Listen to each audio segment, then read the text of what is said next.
Voici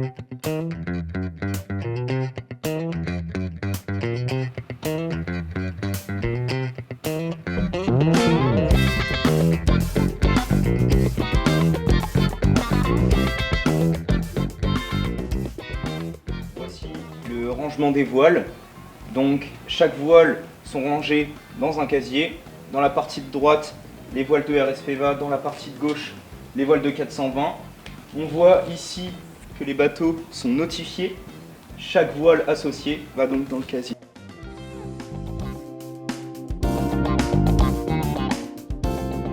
Nous nous retrouvons devant le 420. Donc la bâche bleue que vous voyez au-dessus du bateau, c'est un taux.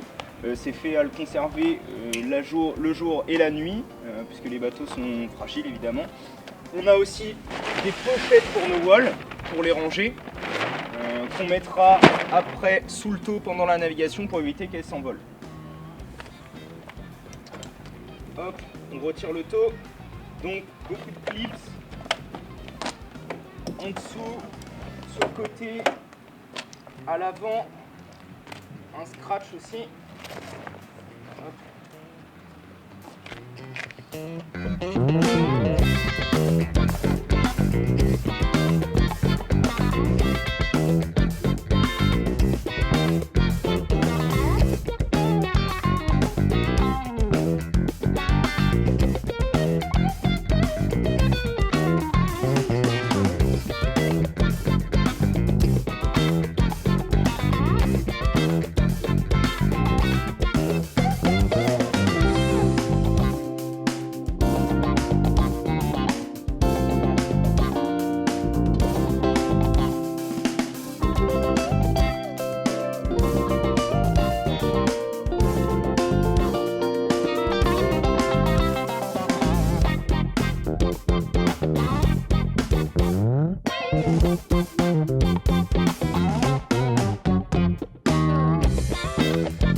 L'avant de la voile, on reconnaît parce que c'est un bord triangulaire et qu'on a le logo North Sail. Ici, au contraire, on a un bord plus hexagonal et on reconnaît que c'est ici qu'on rentre l'écoute. Donc là on a un petit taquet, hop, c'est la tension de phoque. Et là ici c'est relié à notre dry, qui est le câble qui va se rentrer dans toute la longueur du phoque. Donc je décroche ma hauteur de phoque, je la lâche pas parce que sinon elle va s'en mêler, tous les brins vont se détourner, donc je l'accroche soit à la baille, soit à l'élastique de baille. Ensuite, bien rentrer mon câble à l'intérieur du mât, parce que sinon la drisse elle va pas descendre. Et ensuite, je descends ma dry. La dry, c'est bien le câble le plus épais entre l'été, donc l'été qui permet de tenir le mât, et du coup la dry qui va se rentrer dans le phoque.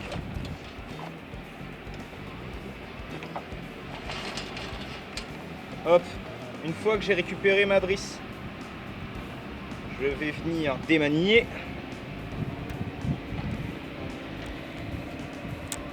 Tac. Hop. Je pose ma dry. Hop. Et je viens rattacher ma drisse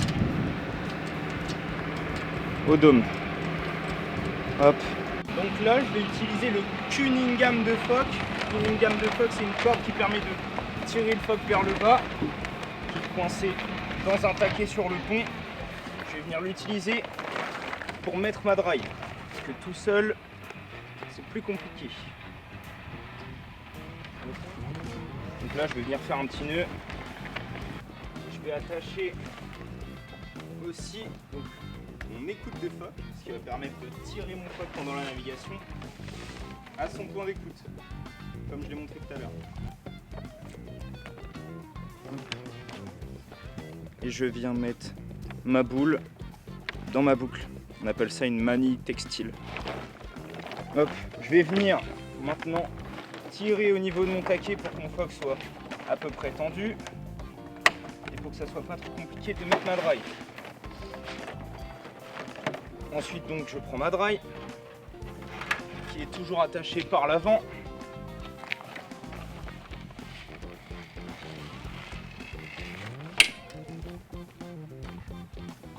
Et je vais venir la rentrer dans le petit rebord du phoque ici. Donc là on a un trou dans notre phoque, je vais venir mieux la guider. Hop. La pousser à partir du trou et une fois qu'on a passé le trou de la bordure, hop, je viens enfiler le reste de ma draille qui va ressortir au bout une fois qu'elle sera assez poussée. Là on a du coup le bout de ma draille et une autre manille textile, mais celle-là qui sert d'auteur de phoque. Donc de par cette manille textile, on va pouvoir régler la hauteur à laquelle le phoque va pouvoir se mettre. Maintenant, je vais venir attacher ma drisse à ma draille avec ma hauteur de phoque. Hauteur de phoque plus ma draille. Et je viens pousser, ouais, évidemment. Voilà. Prochaine étape, hisser le phoque.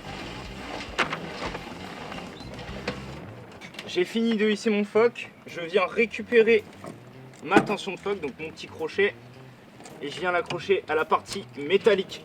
Attention à ce que la partie métallique ne se repose pas sur le bout, la corde, parce que sinon ça l'abîme comme vous voyez ici, avec les frottements. Je viens maintenant tirer sur mon palan pour prendre de la tension de phoque. Tac. Une fois que j'ai fini de drisser chaque élément dans mon bateau, je viens lever sa drisse et la ranger dans une des deux pochettes qui sont là. Pour pas que ça traîne dans le bateau et que ça vous gêne.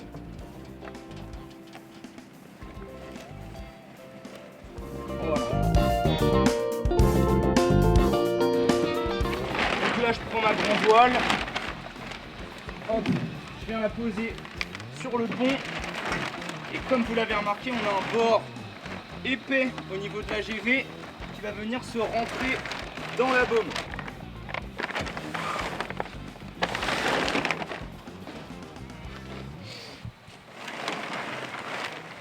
Tac. Une fois que la baume est au bout, que la voile est au bout, pardon, il va falloir venir faire un nœud de boule avec la bordure. La bordure, c'est ce qui nous permet de régler le creux du bas de la voile. Hop, donc je viens de faire une boucle et je rentre ma boule dans la boucle, comme ceci. Une fois que c'est fait, je peux serrer et notre nœud, il tient. Ensuite, éviter d'abîmer les grands voiles, on va la dérouler en mode papillon. Alors qu'est-ce que j'appelle en mode papillon? Comme vous le voyez là, je la déroule d'une partie, je la fais revenir sur elle-même en évitant les plis et je répète l'opération plusieurs fois.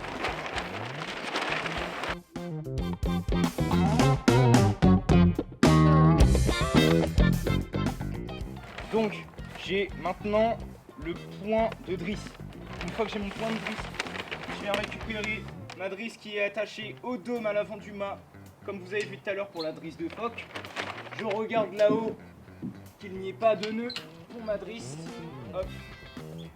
Et je viens de faire, comme au bout, un nœud de boule. Donc, je viens refaire une boucle que je rentre dans mon œillet et je rentre la boule dans la boucle.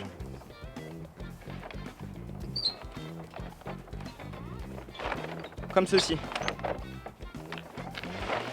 fois que ça c'est fait, je viens placer ma voile, la pré-placer.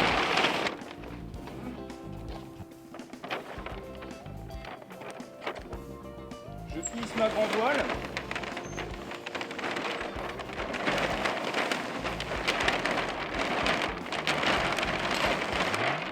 Et je vais arriver à un certain moment où on va commencer à lever la baume. Alors je vais pas continuer à la hisser parce que sinon la baume va tomber dans le bateau et peut-être casser quelque chose. Donc je viens donc récupérer ma baume et comme vous le voyez ici il y a un trou et ici on a le vimulet. Alors je rentre le vimulet dans la baume comme ceci et maintenant je peux finir tisser ma voile. Donc là comme vous le voyez je tiens toujours ma drisse, ça va devenir un petit peu plus dur et je vais hisser très fort, très fort. Donc là je viens hisser et je vais venir mettre, vous voyez ma drisse elle est dédoublée ici, je vais venir la coincer dans un petit cache ici, tac, et avec la tension ça ne se défera pas et je viens comme tout à l'heure lever ma drisse et la mettre dans un endroit où elle ne me dérangera pas pendant ma navigation.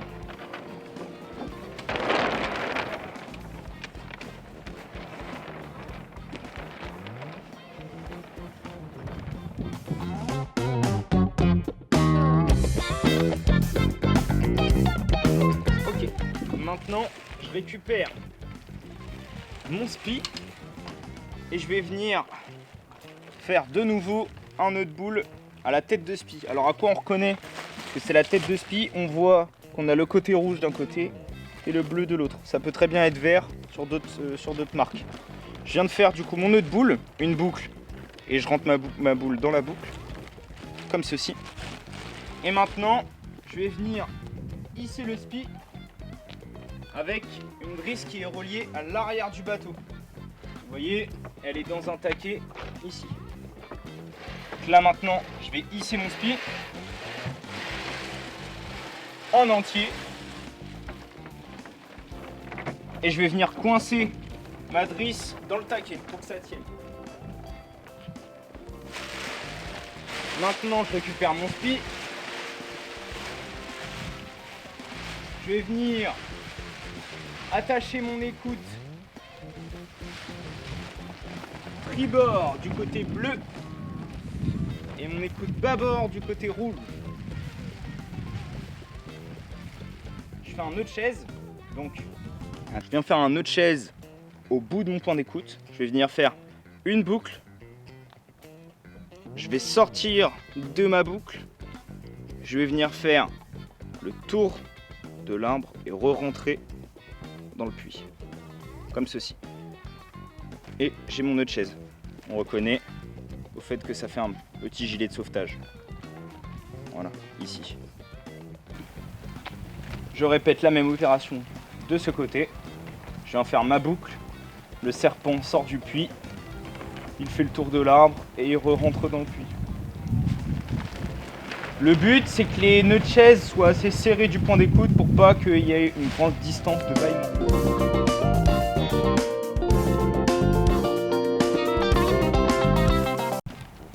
Donc là, je vais venir retirer ma drisse du taquet et ranger le spi dans une des deux bailles